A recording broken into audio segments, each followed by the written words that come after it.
તો મૌલાના મુફ્તી સલમાન અઝહરીને જૂનાગઢ લાવી દેવાયો છે। મૌલાના અઝહરીને જૂનાગઢ પોલીસ હેડક્વાર્ટરમાં લઈ જવામાં આવ્યો છે। આવતીકાલે કોર્ટમાં રજૂ કરવામાં આવશે। તેમને લઈને પોલીસે ચુસ્ત બંદોબસ્ત પણ ગોઠવી દીધો છે। 3 ડીવાયએસપી, 8 પીઆઈ, 55 પીએસઆઈ સહિતની 300થી વધુ પોલીસનો કાફલો તૈનાત કરાયો છે। મજેવડી ગેટથી લઈને સંવેદનશીલ વિસ્તારોમાં ચુસ્ત પોલીસ બંદોબસ્ત ગોઠવી દેવાયો છે। જૂનાગઢ પોલીસની ખાસ ક્યુઆરટી ટીમ પણ આ બંદોબસ્તમાં જોડાઈ ગઈ છે। એસપી હર્ષદ મહેતા દ્વારા સુરક્ષા મુદ્દે વિશેષ વોચ રખાઈ રહી છે।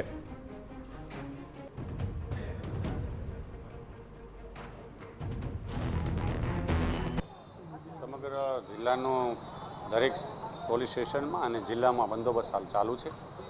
તકેદારીના ભાગરૂપે ખાસ તમામ ધર્મ સમાજના આગેવાનો અને એ લોકો સાથે પોલીસ સ્ટેશન કક્ષાએ અને જિલ્લા કક્ષાએ એમની સાથે અલગ અલગ જગ્યાએ મિટિંગ કરવામાં આવી રહી છે અને લોકો સૌહાર્દપૂર્ણ શાંતિપૂર્ણ માહોલમાં રહે અને કોઈપણ પ્રકારની અફવામાં ગેરમાર્ગે ન દોરાય એ માટેની હાલ તકેદારી રાખવામાં